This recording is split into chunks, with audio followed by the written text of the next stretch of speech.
الحمد للہ وحدہ والصلاة والسلام علی من لا نبی بعدہ وعلی آلہ واصحابہ الذین اوفوا عہدہ الذین هم مفاتیح الرحمة ومصابیح الغرر اما بعد فاعوذ باللہ من الشیطان الرجیم بسم اللہ الرحمن الرحیم وما كان لرسول أن يأتي بآية إلا بإذن الله صدق الله العظيم 17 ربیع الاول 1444 ہجری 14 اکتوبر 2022 کو آج ہم اور آپ جامعہ ربانیہ ناظم آباد کراچی میں جمعۃ المبارک کے حوالے سے جمع ہیں۔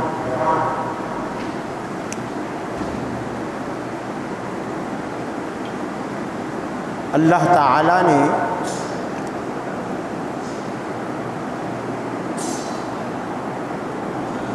انسانیت کی ہدایت کے لیے سب سے پہلا انتظام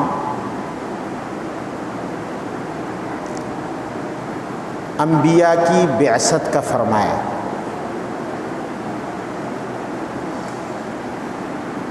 تاکہ انسانیت اندھیرے میں نہ رہے۔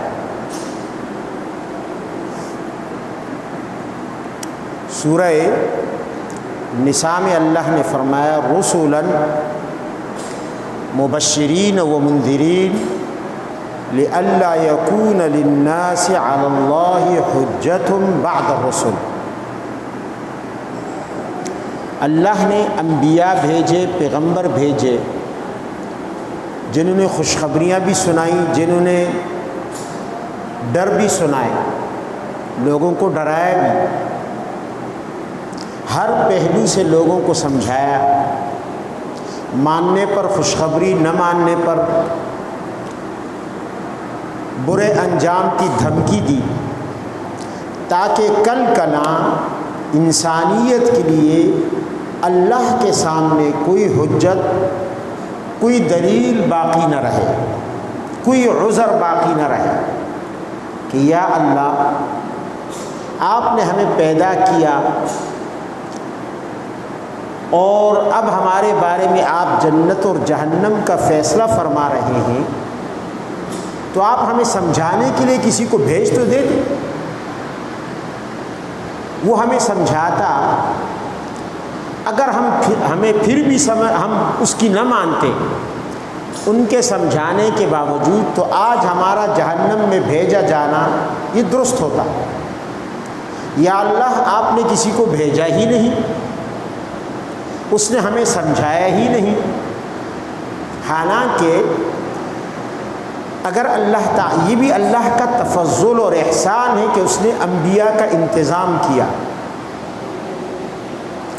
اگر اللہ تعالیٰ انسانوں کو یوں ہی پیدا کر دیتا اور ایک وقت مقررہ کے بعد ان کو موت دے دیتا اور اس کے بعد پھر انہیں جہنم بھیج دیتا، تو تب بھی اللہ تعالیٰ پر الزام نہیں آ سکتا تھا، دو وجوہ سے۔ ایک تو اس وجہ سے کہ اللہ تعالیٰ مالک ہے، اور مالک وہ ہوتا ہے جس کو اپنی ملکیت میں پوری طرح اختیار ہو، وہ جیسے چاہے کرے۔ تو اگر یہ اختیار اس کے پاس نہ ہو تو پھر تو وہ مالک نہ رہا۔ پہلی بات تو یہ ہے۔ دوسری بات یہ ہے کہ پھر بھی انسان عذر اور بہانہ نہیں کر سکتے تھے، اس لیے کہ اللہ تعالیٰ نے انسان کے اندر ایک ایسا پرزہ فٹ کیا ہے، اور اس پرزے کے اندر یہ صلاحیت رکھی ہے کہ وہ پرزہ اگر اس کو صحیح طریقے سے کام میں لایا جائے تو انسان درست نتیجے تک پہنچ سکتا ہے، درست انجام تک پہنچ سکتا ہے۔ یہ جو آج ہمیں سائنسی ایجادات نظر آ رہی ہیں، کیا یہ انبیاء نے بتائی ہے؟ بھئی جہاز یوں بناؤ، انبیاء نے تو نہیں بتائی نا، پھر ہم کیسے پہنچے؟ ایک وقت وہ تھا کہ جہاز اس زمین پر وجود نہیں رکھتا تھا، اور پھر ایک دم وہ وجود میں آیا، تو سوال یہ ہے کہ کیا کسی بتانے والے نے، کسی رہنما نے، کسی گائیڈ نے، کسی نبی نے، اللہ کے کسی فرستادے نے ہمیں بتایا کہ اس طرح جہاز بناؤ اور اسے ہوا میں اڑاؤ؟ آخر ہم جہاز کے وجود تک پہنچے ہیں تو کیسے پہنچے ہیں؟ اس کے تصور تک پہنچے ہیں تو کیسے پہنچے ہیں؟ پہلی بات تو یہ ہے، پہلے اس کا تصور اور اس کے بعد اس کا وجود۔ تو دیکھو، ہم جہاز کے وجود کے تصور تک پہنچے ہیں تو اس پرزے کو کام میں لا کر، اس پرزے سے کام لے کر، صحیح طریقے سے کام لیا ہم نے تو ہم جہاز کے تصور تک پہنچے اور پھر جہاز کے وجود تک پہنچے۔ اور جب ہم جہاز کے وجود کے تصور اور اس کے وجود تک اس پرزے کے ذریعے پہنچ سکتے ہیں تو پھر ہم اللہ تک نہیں پہنچ سکتے اس پرزے کے ذریعے؟ کسی گائیڈ اور رہنما کے بھیجنے کی کیا ضرورت تھی؟ پھر تو ضرورت نہیں تھی، اس لیے کہ یہ سوال ہو سکتا ہے انسان سے کہ جس طرح جس پرزے کے ذریعے جو تیرے وجود کے اندر ہے، اس پرزے کے ذریعے تو جہاز کے تصور تک پہنچا، پھر جہاز کے وجود تک پہنچا، ٹرین کے وجود تک پہنچا، گاڑی کے وجود تک پہنچا، تو اسی تصور کے ذریعے خالق کے وجود تک بھی پہنچ جاتا۔ وہ پرزہ ہے عقل۔ وہ پرزہ کیا ہے؟ عقل۔ جو دماغ کے پرزے میں اللہ نے فٹ کیا ہے وہ صلاحیت، اسی عقل کے ذریعے انسان جہاز تک پہنچا۔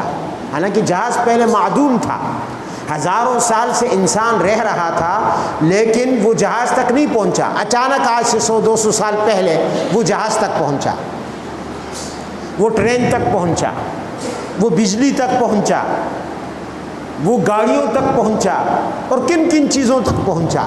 تو عقل سے پہنچا نا۔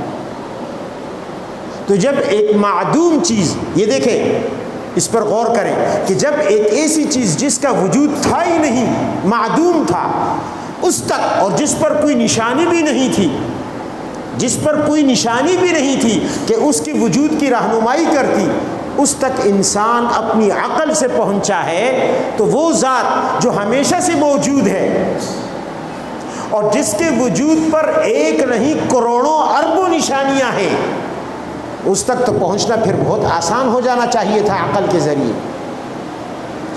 تو اللہ ایک نبی بھی نہ بھیجتا، ایک پیغمبر بھی نہ بھیجتا، تب بھی انسان کے پاس کوئی بہانہ نہیں تھا اس کو نہ پہچاننے کا۔ اللہ نے احسان کیا کہ جہاں عقل دی کہ چلو تم عقل سے بھی مجھ تک پہنچو، لیکن ممکن ہے کہ عقل میں فرق ہو، کسی کی عقل زیادہ کسی کی کم ہو، کوئی مجھ تک نہ پہنچ سکے اپنی کم عقلی کی وجہ سے، تو چلو میں تمہیں استاد اور معلم اور ہادی اور گائیڈ اور رہنما بھی بھیج دیتا ہوں تمہاری۔ اور ایک نہیں، اگر ایک پیغمبر آ جاتا تب بھی بات کافی ہوتی۔ اللہ نے 1,24,000 انبیاء کرام کا انتظام فرمایا۔ یہ کتنی شفقت و مہربانی ہے۔ پھر ان کے لیے پہچان کی نشانی بھی اللہ نے ساتھ میں بھیج دی۔ اب عام آدمی کیا فرق کر سکتا ہے کہ یہ شخص پیغمبر ہے یا نہیں ہے، اس کا دعویٰ نبوت کا سچا ہے جھوٹا ہے؟ تو اللہ تعالیٰ نے ان انبیاء کے ساتھ جن کو انسانیت کی ہدایت کے لیے اپنے رحم اور فضل سے بھیجا، ساتھ میں اللہ نے معجزات بھی عطا فرمائے۔ معجزہ، تو معجزہ کسے کہتے ہیں؟ عربی زبان کا لفظ ہے نا، انگلش میں میریکل، عربی میں معجزہ، ہم اردو میں کہتے ہیں کرشمہ۔ معجزہ کا معنی یہ ہے کہ وہ کام جس کے کرنے سے انسان عاجز ہو، نہ کر سکے۔ انسان جو کام نہ کر سکے اور کسی کے ہاتھ پر ایسا کام ہو جائے وہ معجزہ کہلاتا ہے، کیونکہ اس نے انسان کو تھکا دیا۔ پوری انسانیت چاہے عقل لڑائے، چاہے اپنی تمام صلاحیتیں صرف کر دے، لیکن معجزہ پیش نہیں کر سکتا۔ اسی لیے پیغمبر بھی انسان ہے، نبی بھی انسان ہے، عام انسانوں کی طرح اسی انسانوں کے معاشرے سے اس کو اللہ تعالیٰ منتخب کرتا ہے، تو پھر وہ کیسے معجزہ ظاہر کرتا ہے؟ تو اللہ نے فرمایا وَمَا كَانَ لِرَسُولٍ أَن يَأْتِيَ بِآيَةٍ إِلَّا بِإِذْنِ اللَّهِ۔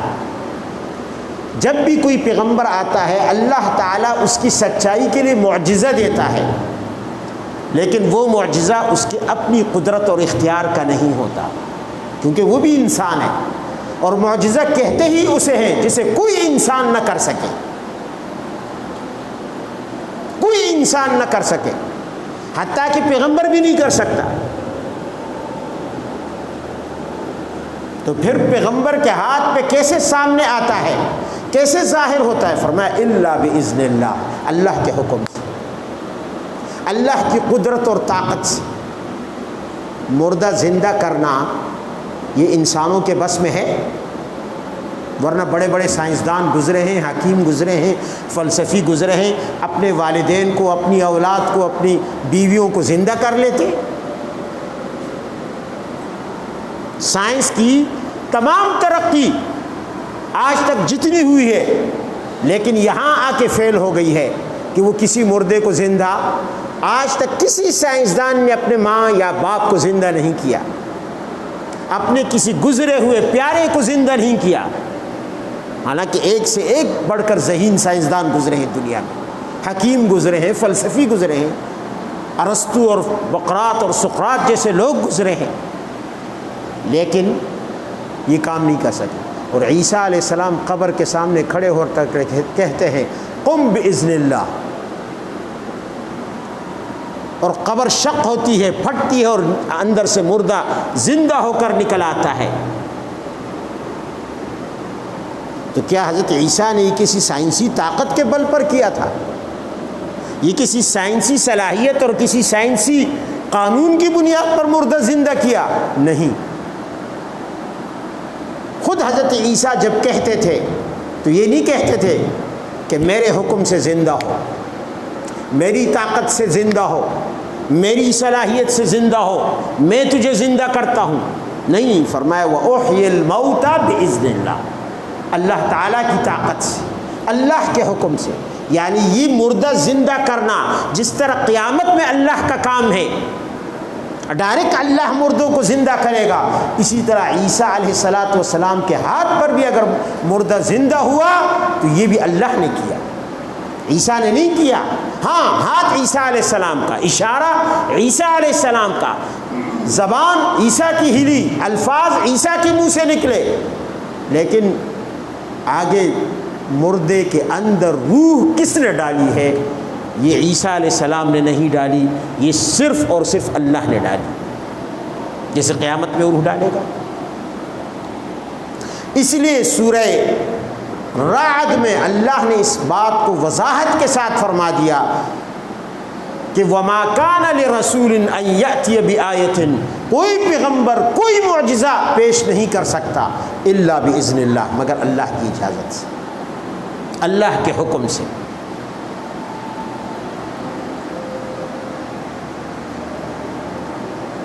نبی علیہ السلام کو اللہ نے انبیاء میں سب سے زیادہ معجزے عطا فرمائے، کسی پیغمبر کو اتنے معجزات نہیں دیے، اور اس کی وجہ یہ ہے کہ انبیاء کرام کی نبوتیں یہ کسی خاص زمانے کے لیے ہوتی تھیں یا کسی خاص جگہ کے لیے ہوتی تھی۔ کوئی پیغمبر کسی خاص علاقے کے لیے بھیجا جاتا، یا کسی مخصوص قوم کی طرف بھیجا جاتا، یا کسی مخصوص زمانے کے لیے بھیجا جاتا، مثلا حضرت موسیٰ علیہ السلام کی بعثت صرف بنی اسرائیل کے لیے ہوئی، اور یہی وجہ ہے کہ آج تک یہودی مذہب ایک نسلی مذہب ہے، ایک مخصوص نسل ہی یہودی ہے، اور غیر بنی اسرائیلی، غیر اسرائیلی کوئی شخص آج تک یہودی نہیں ہوتا، نہ وہ قبول کرتے ہیں اسے، اس لیے کہ وہ اس مخصوص نبی حضرت موسیٰ علیہ السلام کی جو نبوت تھی وہ اسی مخصوص قوم کے ساتھ تھی۔ اسی طرح حضرت عیسیٰ علیہ السلام قرآن عظیم میں ہے وَرَسُولًا إِلَىٰ بَنِي إِسْرَائِيل، اللہ نے حضرت عیسیٰ کو بھی صرف بنی اسرائیل کے لیے پیغمبر بنا کر بھیجا، لیکن اس لیے اتنے زیادہ معجزات کی ضرورت نہیں تھی کہ نبوتیں محدود تھی۔ نبی علیہ السلام کی نبوت عالمگیر ہے، قیامت تک کے لیے ہے، ہر زمان ہر مکان کے لیے ہے۔ اللہ نے آپ کو معجزات بھی ایسے ہی کثرت کے ساتھ عطا فرما دیے، اور ایسے عالمگیر معجزات عطا فرما دیے کہ جن کا تعلق کسی مخصوص قوم یا مخصوص علاقے سے نہیں۔ آپ نے انگلی کا اشارہ کیا، چاند 2 ٹکڑے ہوا، تو چاند یہ کسی مخصوص خطے میں تو نہیں ہوتا، پوری دنیا پر جلوہ گر ہوتا ہے۔ اللہ نے آپ کے ہاتھ کے اشارے سے چاند کے 2 ٹکڑے کروائے۔ یہ 2 ٹکڑے نبی علیہ السلام نے نہیں کیے، یہ اللہ نے کیے، لیکن نبی علیہ السلام نے اشارہ فرمایا۔ اقتربت الساعۃ وانشق القمر، اللہ نے نبی علیہ السلام کو عظیم ترین معجزات جو عطا فرمائے، کچھ تو وہ ہیں جو اس زمانے کے لیے، اس زمانے میں وہ وجود میں آئے اور ختم ہوئے۔ مثلا آپ کی مبارک انگلیوں سے پانی کا چشمہ پھوٹ پڑا، حضرات صحابہ کرام نے آپ کے انگلیوں سے ابلتے ہوئے پانی سے فیض اٹھایا، فائدہ اٹھایا۔ کچھ معجزات ایسے ہیں کہ جو رہتی دنیا تک کے لیے ہے۔ مثال کے طور پر قرآن عظیم یہ وہ زندہ اور جاوید معجزہ ہے نبی علیہ السلام کا کہ جس کا تعلق ہر زمانے سے ہے، ہر قوم سے ہے، اور ہر ملک سے ہے، اور اس کا اعجاز یہ کبھی پرانا نہیں ہوگا۔ جیسے جیسے زمانے گزرتے جائیں گے قرآن عظیم کے اندر سے نئے نئے معجزے کھلتے جائیں گے، نئے نئے معجزے۔ آج تک علماء نے ہزارہ تفسیریں لکھی ہیں، لیکن کسی مفسر نے، خواہ وہ امام رازی ہی کیوں نہ ہو، یہ دعویٰ نہیں کیا کہ بس قرآن عظیم کی تفسیر مکمل ہو گئی۔ اب اس کے بعد کوئی قرآن سے نئے علوم نہیں نکال سکتا، نئے نکتے نہیں نکال سکتا، نئی ہدایتیں نہیں نکال سکتا۔ جیسے جیسے زمانہ ترقی کرتا ہے، سائنس ترقی کرتی ہے، اور پھر جب قرآن پر غور کیا جاتا ہے تو پتہ چلتا ہے کہ قرآن نے تو یہ بات 1400 سال پہلے کہی ہے۔ اللہ نے نبی علیہ السلام کو جو زندہ جاوید معجزہ دیا وہ آپ کا علم تھا۔ نبی علیہ السلام کی زبان سے نکلنے والا ایک ایک لفظ، ایک ایک جملہ قرآن کے علاوہ، ایک تو قرآن عظیم ہے، اور قرآن کے علاوہ جو آپ کی گفتگو ہے وہ بھی کمال کی گفتگو ہے۔ نبی علیہ السلام نے فرمایا مجھے جوامع الکلم دیے گئے ہیں۔ جوامع الکلم، جوامع الکلم کا مطلب کیا ہے کہ بات مختصر، چھوٹا سا ایک جملہ، لیکن اس میں علوم کے سمندر اللہ نے بہا دیے۔ چنانچہ ایک ایک حدیث کی شرح پر علماء نے کئی کئی جلدوں میں کئی کئی کتابیں لکھی، کئی کئی کتابیں ایک حدیث کی جلد شرح میں، ایک حدیث، ایک جملہ نبی علیہ السلام نے فرمایا۔ پھر فقہا نے آپ کے ایک ایک جملے سے کئی کئی مسائل نکال دیے۔ آپ نے مذاق بھی کیا نا کسی سے، کسی بچے سے مذاق کیا، فقہا نے اس مذاق پہ جب غور و فکر شروع کیا تو مسائل نکالنے شروع کر دیے۔ حضرت انس رضی اللہ عنہ کے چھوٹے بھائی تھے عمیر ان کا نام تھا، انہوں نے ایک پرندہ پالا ہوا تھا، اس پرندے کو وہاں کی زبان میں نغیر کہتے تھے، نغیر۔ ایک دفعہ آپ کی نظر پڑی کہ عمیر غمگین بیٹھے ہوئے ہیں، پریشان ہیں، غمزدہ ہیں۔